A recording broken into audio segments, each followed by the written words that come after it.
तो माताजी कलेऊ देने के लिए, भोजन देने के लिए खेतों में गई थी। राजेंद्र बाबू बिना पूर्व सूचना के गांव घर पहुंचे तो पता चला माताजी खेतों में गई हैं। तो कहा चलो खेतों के तरफ चलते हैं। पुलिस की गाड़ियां हाँ हाँ हाँ हाँ। आहा, इस देश की माताओं ने जो एक अक्षर नहीं पढ़ी थी, ऐसा बेटा पैदा किया जिसकी लिखी कापियां आज भी संरक्षित है, क्योंकि वो साक्षर नहीं थी लेकिन आत्मा से वो निरक्षर भी नहीं थी। शिक्षालय की शिक्षा नहीं थी लेकिन संस्कार की शिक्षा पूरी थी उनके जीवन में। पुलिस की गाड़ियां पहुंची, माताजी हाथ जोड़ के बोली भैया हम तो भोजन देने आए, आप लोग कैसे आए, कौन हो? तो पुलिस वालों ने कहा हम तो दिल्ली से आए माताजी। अरे मेरा राजेंद्र भी दिल्ली में ही रहता है, मैं उससे कहा करती थी मत जाओ, खतरनाक लोग रहते हैं। कोई गलती हो गई क्या? ओहो कोई गलती हुई होगी, तुम लोग पकड़ने आए हो, मिलेगा तो एक थप्पड़ मार के कहूंगी अब दोबारा मत जाना। राजेंद्र बाबू निकले, चरणों में गिर पड़े, माँ मैं राष्ट्रपति बन गया। तो माता जी बोली बेटा ये क्या होता है?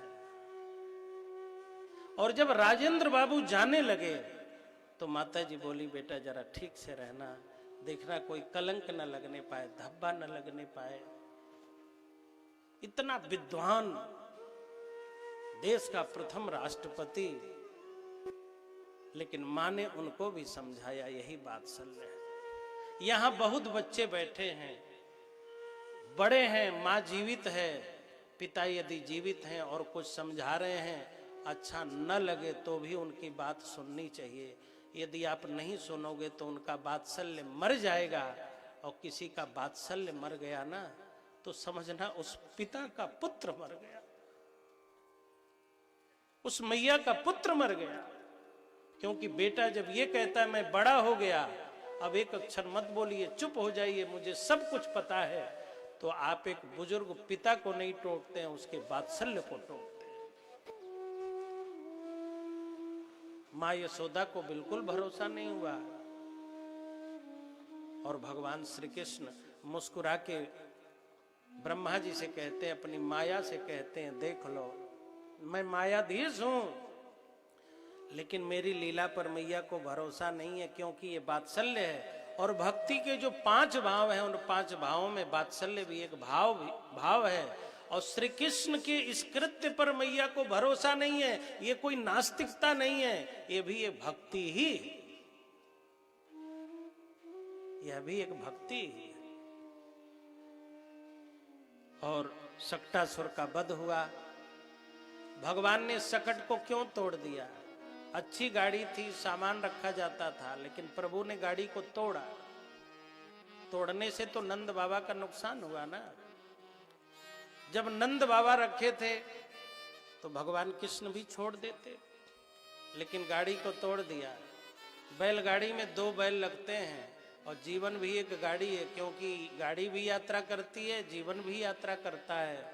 गाड़ी में 2 बैल होते हैं, और बैल धर्म के प्रतीक हैं, और जीवन भी गाड़ी है। और हमारे जीवन में भी 2 धर्म है, लोक धर्म और परम धर्म। भगवान श्री कृष्ण कहते हैं स्वधर्मे निधनम श्रेयः पर धर्मो भयावह। अपने धर्म में रहना, निधन भी हो जाए तो कोई डर की बात नहीं।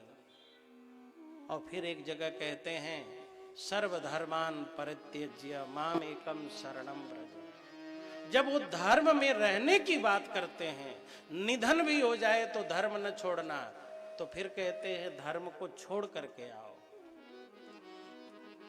एक लोक धर्म है, एक परम धर्म है। यदि लोक धर्म के द्वारा परम धर्म बाधित न हो रहा हो तो लोक धर्म सर्वश्रेष्ठ है। इस लोक धर्म के द्वारा बहुतों ने प्रभु को पाया है।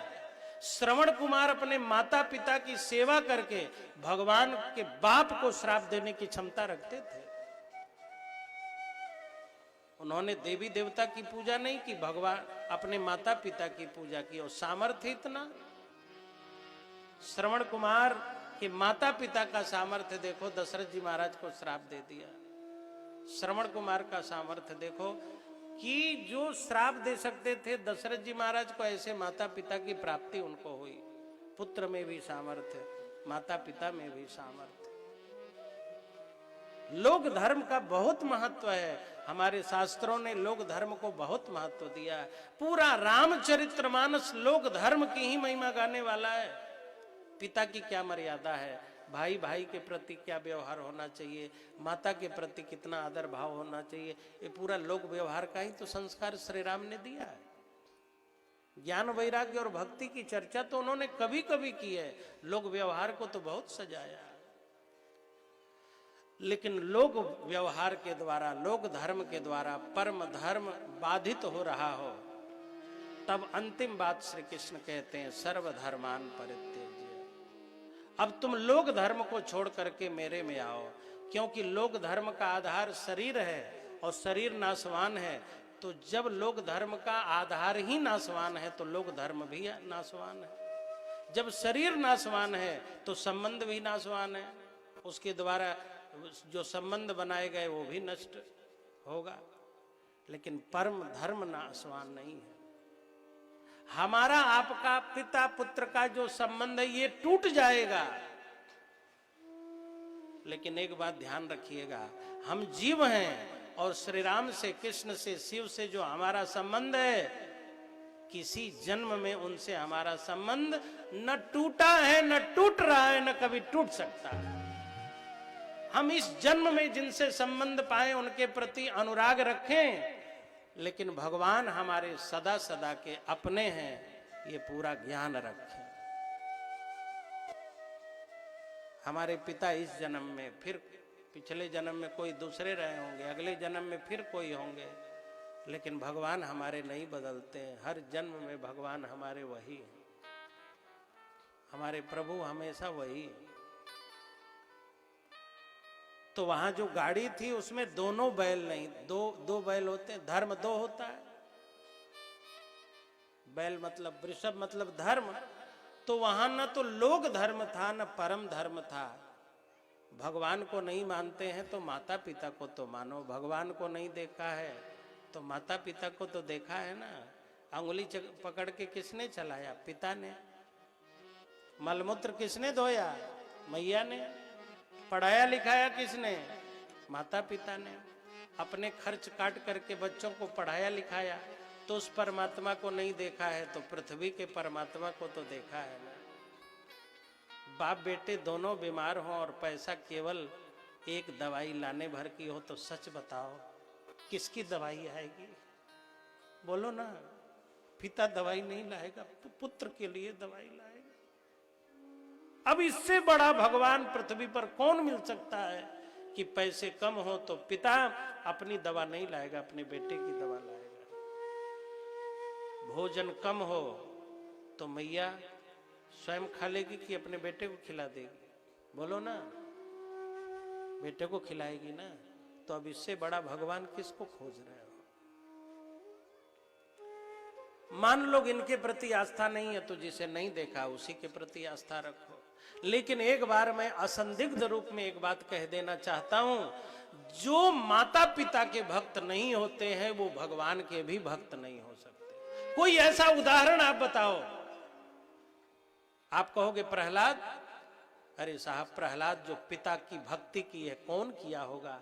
जब भगवान ने कहा वरदान मांगो तो प्रहलाद जी कहते हैं प्रभु यदि आपके स्वर्ग में मेरे पिता के लिए जगह नहीं है तो प्रहलाद भी वहां रहने को तैयार है। मैं अपने सत्कर्मों से ऐसा वैकुंठ बनाऊंगा, ऐसा स्वर्ग बनाऊंगा कि मैं तो रहूंगा, मेरे पिता भी रहेंगे। प्रहलाद से बड़ा कोई भक्त हो सकता है? जहर खिलाने वाले पिता के लिए भी भगवान से सदगति की मांग, यही तो पितृभक्ति है। मैं भी आपसे यही कहूंगा कि जैसे प्रहलाद ने भगवान से कहा मेरे पिता के लिए भी वैकुंठ में जगह देना, आप भी कोई ऐसा घर न बनाना जिस घर में बूढ़े बुजुर्ग पिता को जगह न मिल पाए। आप ऐसा कोई महल न बनाना कि अपनी बूढ़ी माता को उस घर में न रख पाओ और कह दो कि ये बूढ़ी माता रहती है तो मेरा घर खराब हो जाता है। आप कोई ऐसा महल न बनाना जिस महल में बूढ़े बुजुर्ग पिता को रखने में असुविधा महसूस हो। आप तीर्थों के वृद्धाश्रमों में जाओ, गरीबों की ही बात नहीं, बड़े बड़े घरों के पिता और माता उस वृद्धाश्रमों में रहने के लिए बाध्य हैं, क्योंकि उन महलों में उनके बूढ़े बुजुर्ग माता पिता के लिए जगह नहीं है। लेकिन प्रहलाद कहते हैं, प्रभु उस स्वर्ग से मेरा कोई संबंध नहीं जिस स्वर्ग में मैं अपने पिता को न रख सकूं। मेरे धर्म से, मेरे सत्कर्म से, मेरे भाग्य से, मेरी अच्छाइयों से यदि कोई स्वर्ग बना है तो उस स्वर्ग में पहले मैं पिता माता को रखूंगा, तब उस स्वर्ग में प्रहलाद का आसन लगेगा। जो अपने माता पिता का भक्त नहीं हो, भगवान का भक्त हो ही नहीं सकता।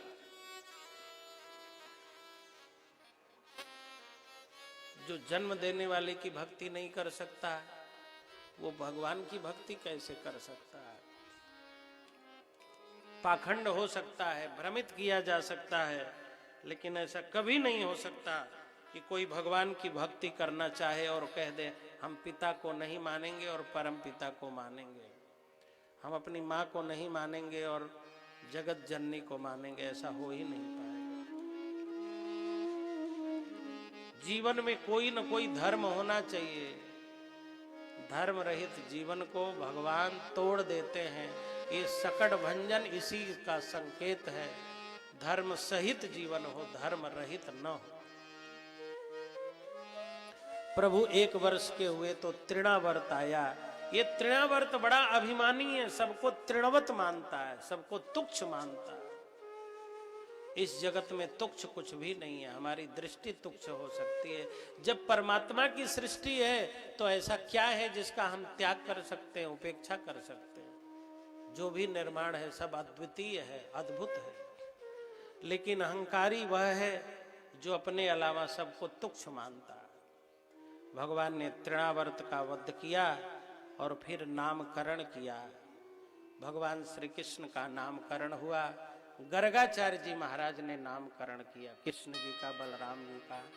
बड़ा प्यारा नाम है कृष्ण, मुंह मीठा मीठा हो जाता है। राम और कृष्ण ये दोनों नामों ने बहुत आकर्षित किया। वैसे तो कृष्ण बोलो ना, गुजराती तो कृष्ण कृष्ण कहते हैं, जीभ ही उलट जाती है। ये कृष्ण नाम ऐसा है ना कि जीवन को पूरा बदल के रख देता है। कृषिर्भुर्वाचकः शब्दः, कृष्ण में जो कृष शब्द है वो अलग है और अलग है। कृष शब्द भूमि का वाचक है और शब्द निवृत्ति मोक्ष का वाचक है। तो कृष्ण वह है जो आपकी भूमि को उपजाऊ योग्य बना देता है, उसी को कृष्ण कहते हैं। जो आलसी किसान होते हैं उपजाऊ भूमि को भी ऊसर और बंजर बना देते हैं, क्योंकि उसमें मेहनत ही नहीं करते। कुदाल नहीं चलाया, पानी नहीं डाला, खाद नहीं डाला, ध्यान नहीं रखा, रखवाली नहीं की, अच्छी भूमि भी बंजर बन गई।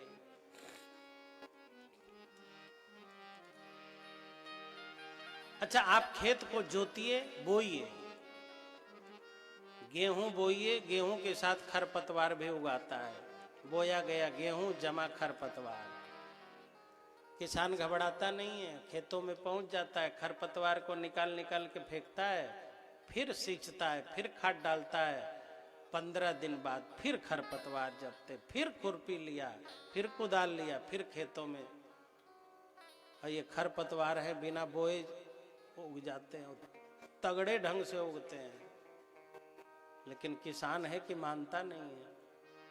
अब हमारे बीज थोड़े बड़े हो गए तो किसान कहता है अब खरपतवार उगे रहो, कोई फर्क नहीं पड़ता, क्योंकि हमारा वृक्ष अब बड़ा हो गया है। आम का पेड़ लगाइए, यदि आम छोटा है तो बकरी से रखवाली करनी पड़ेगी, लेकिन आम बड़ा हो जाएगा तो फिर तब तो हाथी घोड़े भी घूमते रहे, कोई दिक्कत नहीं है। उसी खेत की मिट्टी से ईंटा बना मकान बना। आप अपनी कोठरी को बंद करिए, जंगला को बंद करिए, दरवाजे में ताला लगाइए, पर्दा लगाइए, पोछा ओछा लगा करके चले जाइए, 5 दिन के बाद आइए, फिर धूल मिलेगी कि नहीं बोलो। तो जब पर्दा लगाया था, ताला लगाया था, रोशनदानी बंद था, खिड़की बंद थी, तो ये धूल कहाँ से आ गई? इसका मतलब घर में धूल लाने के लिए खिड़की बंद भी कर दिया, रोशनदानी बंद भी कर दिया, दरवाजे में ताले लगा दिए, तो भी कचरा आ जाएगा, धूल आ जाएगी। ऐसे बहुत सजग सावधान रहेंगे तो भी कोई न कोई त्रुटि जीवन में आ सकती है। जानने वाले लोग घबराते नहीं है। आए, पोछा लगाना शुरू किया, क्योंकि प्रकृति का पता है। जो खेत की समस्या है, जो घर की समस्या, वही स्तन की समस्या है। क्योंकि जिस मिट्टी से वो खेत बना है, उसी से घर बना है, और उसी से ये भी घर बना है। रामायण सुनो, भागवत सुनो, पाठ करो, हनुमान चालीसा, सुंदरकांड, लेकिन बुराइयों के कचड़े आते ही रहते हैं, पाप बनते ही रहते हैं, दोष बनते ही रहते हैं। कृष्ण वह है जो अंदर बैठी हुई बुराइयों को निकाल निकाल के बाहर करता रहता है। आप उनकी कथा सुनते रहिए, उनका स्मरण करते रहिए। तो जो हमें अच्छा बना दे, उपजाऊ योग्य बना दे, बंजर न होने दे, उसी को कृष्ण कहते हैं। गौरीगंज, अमेठी और आसपास के क्षेत्रों के लोग बड़े बुद्धिमान हैं। ये पूरा अवध क्षेत्र बुद्धिमानों का है। भागवत सुन के कन्हैया का नाम ले लेके कहते हैं, सरकार अब अंदर झाड़ू आप लगाइए। और जब भगवान झाड़ू लगा देंगे तो एक एक कचरा निकाल के बाहर कर देंगे। 20 साल 30 साल पहले तो इतनी भागवत नहीं होती थी, लेकिन कचरवा साफ हो गया है। इसीलिए जब देखिए हर महीने में 2-4 भागवत इस क्षेत्र में हो ही रही है। एक कन्हैया, तुमने क्या कचरा साफ किया है। जिनके अंदर से वो गंदगी निकाल देते हैं, उन लोगों का जीवन ऐसा ही होता। कोई कहे गोविंद, कोई गोपाला, और मैं तो कहूँ सांवरिया बांसुरी वाला। उनके हजारों नाम हैं, जो प्रीतिकर हो, रुचिकर हो, लिया जाए, लेकिन नाम उन्हीं का लेने जाए।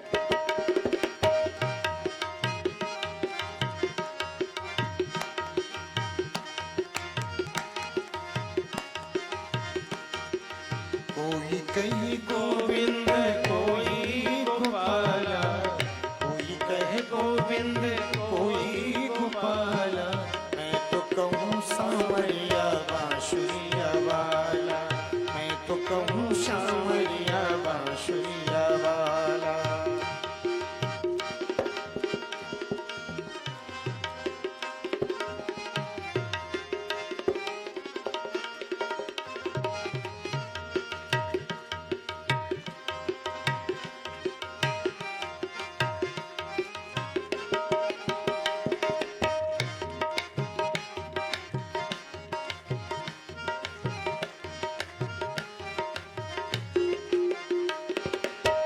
राधा ने श्याम कहा मीरा ने गिरधर,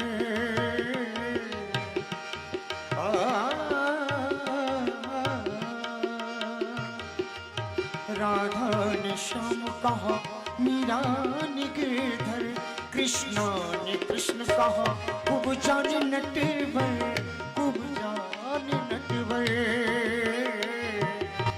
राधा ने श्याम कहा मीरा ने गिरधर, कृष्णा ने कृष्ण कहा खूब जाने नटवर। ग्वालों ने पुकारा है, ग्वालों ने पुकारा है, कहीं करके ग्वाला, मैं तो कहूँ, मैं तो कहूँ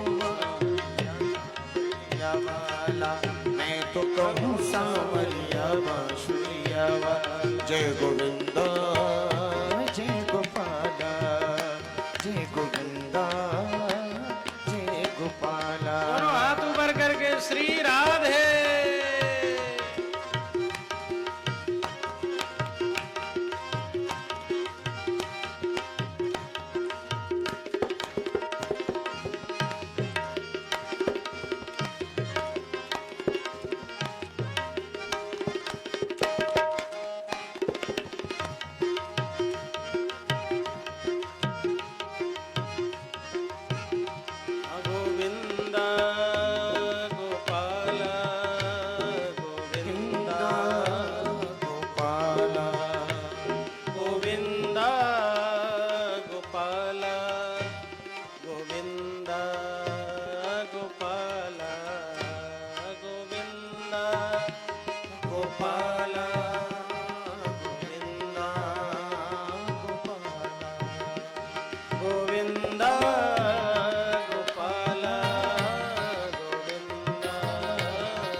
भगवान का नामकरण, नाम से काम का बहुत महत्वपूर्ण संबंध रहता है। 80% तक जैसा नाम होता है व्यक्ति का, वैसा ही धीरे धीरे काम भी होता है। रावण का नाम शुरू से ही रावण था और राम जी का नाम शुरू से ही राम था। ऐसा थोड़े कि राम बने तब नाम राम रखा गया। मैं अपना नाम बताऊं, हमारे बड़े भैया जी का नाम वीरेंद्र जी था। उनसे जो दूसरे नंबर के प्रधानाचार्य, उनका नाम श्री कामेश्वर जी, और मेरा नाम शुरू से ही राधे श्याम।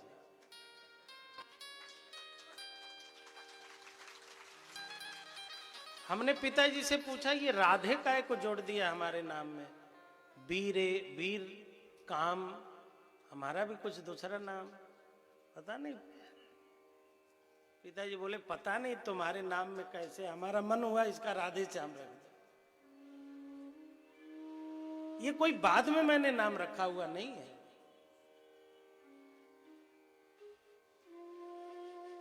काम से बहुत संबंध, नाम अच्छा होना चाहिए। हमारे यहां तो नाम का इतना ध्यान रखा गया, नाम अच्छा होना चाहिए। अब भगवान की बाल लीला प्रारंभ हुई है। लीनयति इति लीला, पाणिनि व्याकरण में ली आश्लेषणे धातु है। आश्लेष का अर्थ है लीन कर देना, जो अपने आप में आपको लीन कर दे, आत्मसात कर ले, अपने में डुबा दे, उसी को तो लीला कहा जाता है। भगवान की अनेक तरह की लीलाएं हैं। वो बाल लीला करते हैं, पौगंडावस्था की लीला करते हैं, युवावस्था की लीला करते हैं, रास लीला करते हैं, बंसी बजाने की लीला करते हैं, दैत्यों के वध की लीला करते हैं, विवाह लीला, वो सब लीलाएं तो हैं। जो आपको लीन कर दे उसी को लीला कहते हैं। ईश्वर चंद्र विद्यासागर विश्व विश्रुत विद्वान, अंग्रेजों के जमाने के, अंग्रेजों के जमाने में नील दर्पण नाम का एक नाटक था। जगह जगह मंचन किया जाता था और भारतीय लोगों को जागरूक किया जाता था कि अंग्रेज लोग नील का व्यापार भारतीय लोगों से करते हैं, नील खरीदते हैं और महंगे दामों पर बेचते हैं। भारतीय कलाकार भारतीय व्यापारी बनते थे और भारतीय कलाकार ही अंग्रेज अफसर बनते थे। नील दर्पण नाम के नाटक का आयोजन हुआ। उद्घाटन के लिए ईश्वर चंद्र विद्यासागर जी को बुलाया। जब कलाकार अभिनय के चरम पर पहुंचे और जब एक अंग्रेज अधिकारी उठाया कोड़ा, डंडा, और भारतीय व्यापारियों को लगा मारने, और भारतीय व्यापारी जब चिल्लाने लगे, आंसू बहाने लगे, अभिनय हो रहा था। उधर पिटाई का अभिनय, इधर रुदन का अभिनय। ईश्वर चंद्र विद्यासागर को लीला ने इतना लीन किया, आत्मसात किया कि ईश्वर चंद्र विद्यासागर सीधे मंच पर पहुंचे, निकाला जूता, अंग्रेज अफसर को 3-4 मारा, पर्दा गिरा, नाटक बंद हुआ। जब अंग्रेज सब कलाकार पिट गया तो फिर कैसे लीला करेगा। नाटक का प्रबंधक मंच पर माइक लिया और आंसू बहाते हुए कहा कि मेरे कलाकार को ईश्वर चंद्र जी ने मार दिया। इस बात का दुख नहीं है, खुशी इस बात की है, आज मेरी कला सफल हो गई। इतने बड़े विद्वान ने इस नाटक को सत्य समझ लिया। और यही नाट्य कला की धन्यता है, जब नाटक नाटक न लगे, नाटक सत्य हो जाए। और ईश्वर चंद्र विद्यासागर इतने डूब गए कि नाटक को सत्य समझ बैठे। तो नाट्य कला धन्य हो गई कि नहीं, कलाकार धन्य हो गया कि नहीं, इससे बड़ा पुरस्कार क्या मिलेगा। और जरा सोचिए, साधारण कलाकार जब नाटक करते हैं तो ये होता है। ये रामानंद सागर वाला जब सीरियल चल रहा था ना, इस बार नहीं, शुरू में रविवार को चलता था, रोड बंद हो जाता था, लोग इतने डूब के देखते थे। एक फौजी अपने घर आया था, पत्नी ने कहा रामायण आ रहा है देख लो। कहा तो मैं देखता ही हूँ, चलो चलो लगाओ। अब टीवी खोली गई। उस दिन संजोग से सीता हरण जी की लीला आ रही, सीता हरण। रावण आया, सीता माता जी को लेके भगा और कहने लगा कोई है माई का लाल तो बचा लो, बुला लो सीता अपने राम जी को और लक्ष्मण जी को, देखता हूं कितने वीर हैं। और जब माता जी रोने लगी, आंसू बहाने लगी,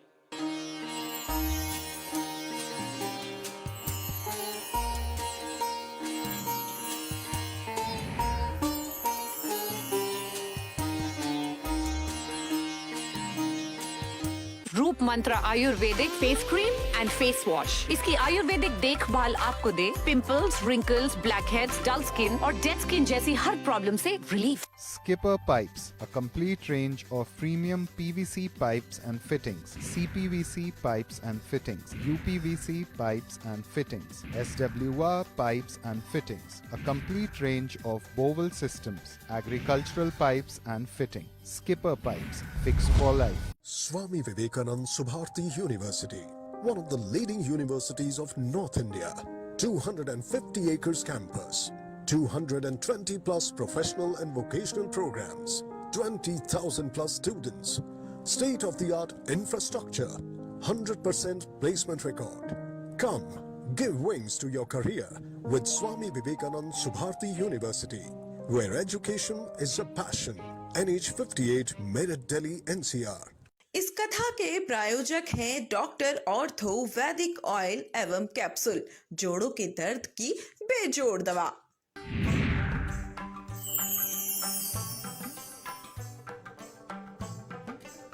भूत भावन की होली, बरसाना की होली, फूलों की होली, उमंगों की होली, होली के रंग अनेक। सुभारती पर भक्ति भाव के रंगों की होली से हर पल हो सराबोर, एक कदम मोक्ष की ओर। सभी दर्शकों को रंगोत्सव की शुभकामनाएं। Fit for moksha. इस कथा के प्रायोजक पेट सफा आयुर्वेदिक चूर्ण, पेट सफा हर रोग दफा। पंडित भानुकृष्ण शास्त्री जी के मुखारविंद से श्रीमद् भागवत सप्ताह ज्ञान यज्ञ का भव्य आयोजन 17 अप्रैल से 23 अप्रैल 2021, समय दोपहर 12 बजे से सायं 4 बजे, कालका मंदिर, ग्राम कुटरैली, जिला भिंड, मध्य प्रदेश में किया जा रहा है। कथा का सीधा प्रसारण देखिए सिर्फ सुभारती टीवी पर।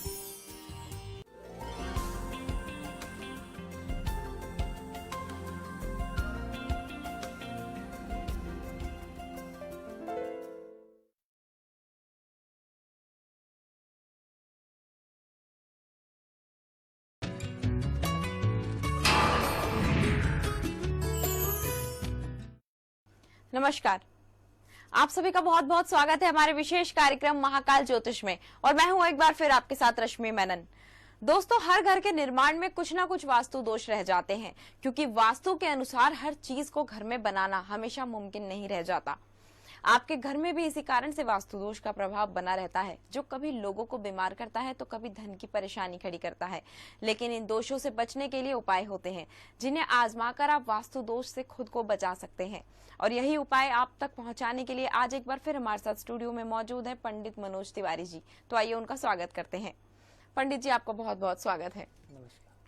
पंडित जी, जैसे कि हम बात करेंगे वास्तु दोष की, तो ऐसा होता है कि घर बनाते समय ऐसी कौन कौन सी चीजें होती हैं जिनको ध्यान में रखकर घर को बनाना चाहिए? जी, बिल्कुल सही आपने सवाल किया है, क्योंकि अगर देखा जाए इंसान हर चीज तो देख लेता है, लेकिन जब घर बनाने लगता है तो ये नहीं देखता है कि जमीन की हमारा जो है, इस जमीन को हमें देखना है कि इस जमीन में किस तरफ हमको क्या करना है। घर में जो है नक्शा जो बनाते हैं, जैसे कि घर का मॉडल जो तैयार करते हैं, उस मॉडल में अगर देखना है कहीं वास्तु का प्रभाव, तो ऐसा नहीं पड़ सकता है कि ऐसे बना देते हैं, बनाने के बाद घर में जो है वास्तु का प्रभाव। इसलिए सर्वप्रथम घर बनाने से पहले वास्तु दोष की जो है पूर्ण रूप से जो है उसका विश्लेषण कराएं, या किसी के माध्यम से जानकारी ले करके फिर उसके बाद में करें। अगर वास्तु दोष आपके घर में है, आपने घर मान लो बना ही लिया है, घर में आप रह रहे हैं, वास्तु दोष आपको जो है परेशान कर रहा है, आपके जीवन में स्थिरता नहीं बनने दे रहा है, करियर में लाभ नहीं हो रहा है, परिवार में कलेश हो रहा है, जीवन में स्थिरता नहीं बन पा रही है, तो आप ये सोचिए कि वास्तु दोष है तो हमारे घर में इसको जाना कैसे जाए और जानकारी कैसे होने के बाद इसका उपाय कैसे किया जाए। तो पहली चीज तो आप जान ले कि घर में अगर कोई समस्या ऐसी होती है, दुर्व्यवहार यानी कोई कष्टदायी दुखदायी चीजें आती हैं या कोई प्रॉब्लम होती है घर में, तो भी समझ लें कि वास्तु का प्रभाव कहीं ना कहीं हमारे परिवार में है, हमारे घर में है, हमें दिक्कत दे रहा है। और उसको इसका उपाय करने के लिए आपको करना क्या है, केवल छोटा सा उपाय है जो आपको क्या करना है कि एक जो है शनिवार के दिन आपको ध्यान रखना है कि 4 कोने पे आप एक प्लेट जो है 4 प्लेट रख दीजिए और 4 प्लेट आप जो है हर शनिवार को जो है एक नमक जो है लेकर के और चारों तरफ जो है मतलब उसको कोने कोने पे रख दीजिए। साथ साथ में घर में कोई भी कार्य करते हैं तो नमक का पोछा जो है जरूर नमक डाल करके पोछा से साफ करें, तो ये समझिए वास्तु का प्रभाव भी खत्म होगा, साथ साथ में आगे उन्नति मिलेगी। और ये भी देखें कि ऐसी कोई दिक्कत हो रही है, वास्तु का प्रभाव हो रहा है हमारे घर में, ऐसी कोई समस्या हो गई जिसके कारण जो है इसको नहीं दूर हो रहा है छोटे मोटे उपाय से, तो वास्तु का एक निवारण होता है, शांति होती है, जो पूजन घर में आप जो है वैदिक ब्राह्मणों के माध्यम से बैठ करके करवा सकते हैं। इसकी निवारण होने के बाद आपके वास्तु का प्रभाव भी हटेगा और जैसा भी पंडित जी बताते हैं उस माध्यम से आप कीजिए, आचार्यों के माध्यम से कीजिए और लाभ आपको जरूर होगा। जय श्री राम। पंडित जी इस विषय पर ऐसे ही बातचीत करते रहेंगे। फिलहाल एक कॉलर जुड़ चुके हैं, चलिए पहले उनसे बात कर लेते हैं। स्वागत है आपका हमारे कार्यक्रम में, अपना नाम बता दें। जन्म स्थान है हमारा महाराष्ट्र, जन्म तिथि हमारी 1988 है जी, और जन्म का समय? जन्म का समय है 10:05। जन्म की तिथि पूरी बताइए आप, तारीख और महीना। 10/7/1988। जी, क्या जानना चाहते हैं आप पंडित जी से? पंडित जी से जानना चाहते हैं कि हमारा ऑटो पार्ट का बिजनेस का काम हो रहा था यहाँ पे मुंबई में, तो वो ठीक से चल नहीं पा रहा है, कुछ दिनों से बहुत सी अड़चने आ रही है इसमें। जी जय श्री राम। जय श्री राम महाराज। वृश्चिक लगन और वृष राशि बनती है आपकी। जी महाराज। लग्नेश के स्वामी मंगल और राशि के स्वामी आपके जो है वो आपका शुक्र बनता है। लग्नेश का स्वामी आपका मंगल जो है इस समय विराजमान है, अगर देखते हैं पंचम में, और जो है राशि का स्वामी आपके वृष स्वामी शुक्र होता है। शुक्र की स्थिति देखते हैं जो 7वें भाव में। प्रश्न ये बताइए, कोई जो कार्य करते थे पार्टनरशिप का तो नहीं था आपका? ऑटो पार्ट का काम जो करते हैं उसमें आपके जो है समस्याएं लगभग में आ रही हैं, 2 सालों से समस्याएं आ रही हैं, ये भी मैं कहूंगा। 2 साल से आपके जीवन में स्थिरता नहीं बन पा रही होगी, जैसा आप चाहते हो वैसा हो नहीं रहा है। बिजनेस आपका धीरे धीरे एकदम डाउन होता जा रहा होगा, क्योंकि लोखंड का काम आपको सूट नहीं कर रहा है और जब से आपने इसमें हाथ डाला है तब से आपने नुकसान के सिवा कुछ अच्छा कार्य नहीं किया होगा। आप मोटर पार्ट का कार्य करते हैं, आप बिजनेस आपका अगर आप करते हैं, अगर वो मोटर पार्ट का कार्य प्रारंभ कर दिए हैं तो इसका निवारण कीजिए, क्योंकि शनि आपके ऊपर अनिष्ट है और जब तक शनि आपका सपोर्ट नहीं करेगा तो लोखंड का कार्य आप नहीं कर सकते। और लोखंड कार्य करने के लिए आप शनि को मजबूत कीजिए, मंगल को मजबूत कीजिए और तभी आपको लाभ हो सकता है। और शनि मंगल आपका कमजोर होकर के आपके पत्रिका में बैठा हुआ है, शनि और मंगल का आप उपाय कीजिए, लाभ जरूर होगा। शनि के लिए आपको करना क्या है कि शनिवार को आप जो है शनि मंदिर जा करके, शनि को मंदिर में जा करके जो है सरसों के तेल से अभिषेक करना है और काले चीजों का आपको दान करना है, ये ध्यान रखना है। आप इसको करिए और मंगलवार के दिन आपको जो है भगवान बजरंग बली का जो है उपासना करना है, बजरंग बाण का पाठ करना है। अगर राम रक्षा स्तोत्र का पाठ कर सकते हो तो उसका पाठ कीजिए, बिजनेस आपका अच्छा चलेगा। जय श्री राम। जी हाँ, उम्मीद करती हूँ आपको आपके सवाल का जवाब मिल गया होगा। बाकी दर्शकों को भी ये बता दूं कि यदि वो पंडित जी से बात करना चाहते हैं तो नंबर लगातार उनकी टीवी स्क्रीन पर दिखाया जा रहे हैं, वो हमें कॉल कर सकते हैं, पंडित जी से बात कर सकते हैं। और ये जरूरी नहीं है कि वास्तु दोष से संबंधित ही परेशानी हो तो ही वो हमें कॉल कर सकते हैं। उनकी जिंदगी में कोई भी परेशानी हो, किसी भी प्रकार की परेशानी हो, तो आप हमें कॉल करके पंडित जी से बात करके अपनी सभी समस्याओं का समाधान जान सकते हैं। तो पंडित जी आगे बढ़ते हुए मैं आपसे जानना चाहूंगी, यदि वास्तु दोष को ध्यान में ना रखते हुए अपने कोई मकान का निर्माण करवा लेता है तो उसके बाद में उसे किस प्रकार की परेशानियों का सामना करना पड़ता है? जैसे कि उसके घर में कोई घटनाएं घटित होती हैं, जैसे कोई प्रॉब्लम होती हो या कोई हानि हो, परिवार हानि हो जाए, या ऐसा नहीं घर में गाय भैंस है ऐसी भी स्थिति होती है, गाय भैंस का या कुछ ऐसा नुकसान इंसान को मतलब ऐसा लगेगा कि जिसमें उसको लगे कि हाँ कि ऐसी प्रभाव है। उसके प्रभाव कब होते हैं ये भी जान लीजिए कि प्रभाव होने के उसके जैसे घर के प्रभाव जो प्रारंभ होता है, घर बनाया आपने तुरंत रहना प्रारंभ किया तो ये नहीं कि आप आज घर में प्रवेश किए तो कल आपको समस्या हो सकती। ऐसा नहीं, धीरे धीरे करके कहीं ना कहीं आपको समस्या देगा, और जब समस्या देगा तो बड़ी समस्या देगा, क्योंकि वास्तु ऐसा प्रभाव है कि वास्तु दोष का प्रभाव जब पड़ता है कुंडली पर या परिवार पर, घर पर पड़ता है, तो वो समझ लीजिए वास्तु से रहित अगर रहता है तो अच्छा है। अगर वास्तु उसके ऊपर है, प्रभाव है, उसके घर में प्रभाव वास्तु दोष का है, तो उसको ये देखना चाहिए कि हमको ये समस्या हो रही है, तो इतने दिनों से हो रही है, तो क्यों हो रही है, और ऐसी समस्याएं क्यों हो रही, परिवार में ऐसी समस्या, कोई दिक्कत आ जाती है, कोई बीमारी आ जाती है, तो आप ये जरूर सोचिए कि बार बार आदमी बीमार रहता है घर में। लोग कहते हैं जैसे कि नया घर बनाया, लेकिन घर में जाने के बाद से तब से कोई ना कोई बीमार ही रहता है। तो ये सोचिए कि ये वास्तु का प्रभाव है, जिसके कारण वो घर आपको सूट नहीं कर रहा है। उस घर की पूजन करवाएं, और घर की पूजन करने के बाद आप गृह प्रवेश करें, और वास्तु को देखते हुए प्रवेश करें, और उसके बाद देखिए कि आपके जीवन में कोई ऐसी समस्याएं, आपके परिवार में कोई ऐसी समस्याएं नहीं आएंगी। जय श्री राम। जी हाँ पंडित जी, तो आपके कहने का मतलब ये है कि अगर वास्तु दोष को ध्यान में ना रखा जाए तो घर के अंदर सुख समृद्धि सब खत्म हो जाती है, नष्ट हो जाती है, और किसी भी चीज की प्राप्ति नहीं हो पाती है। इस विषय पर आपसे और जानकारियां लेते रहेंगे। फिलहाल एक कॉलर जुड़ चुके हैं, चलिए उनसे बात कर लेते हैं। स्वागत है आपका हमारे कार्यक्रम में, अपना नाम बता दें।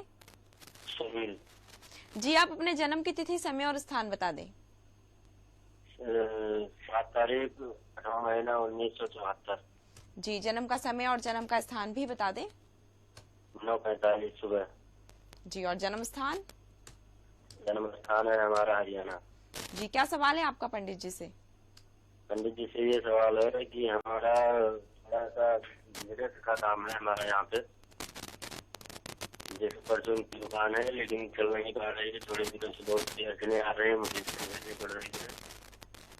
जी, जय श्री राम। जय श्री राम महाराज। कन्या लगन कुंभ राशि बनती है महाराज आपकी। अच्छा कन्या महाराज। लगन के स्वामी बुध और राशि के स्वामी आपके जो है वो शनि बनते हैं। आपकी पूर्वा भाद्रपद में आपका जन्म हुआ है, जो कि बुध की महादशा, राहु की अंतरदशा और चंद्रमा की प्रत्यंतर दशा चल रही है। आपको अगर देखा जाए कितना दिन हुआ, 2.5-3 साल हो गए आपको किराने का कार्य करते हुए, लेकिन आपको जब से आपने इसमें हाथ डाला है उसमें आपको समस्या हो रही है। आपका ऐसा नहीं कि दुकान नहीं चलती, दुकान चलती भी है, लेकिन आपकी बरकत नहीं हो रही होगी, पैसा रुकता नहीं होगा, टिकता नहीं होगा। दुकान बराबर चलती है, लेकिन वही चीज आपको पता नहीं लगता है कि ये दुकान मतलब जो है पैसा कहाँ जाता है। जो आपने देखा जाए, आप भर्ती लगाते होंगे, वो भर्ती ही आपको पता लगता होगा कि वो डूब जाती है, पता नहीं लगता है। और दुकान भी चलती है, ऐसा भी नहीं कि आपको लगता होगा। तो इसका प्रभाव क्यों? क्योंकि आपकी प्रभाव कुंडली जो है राहु आपको समस्या दे रहा है।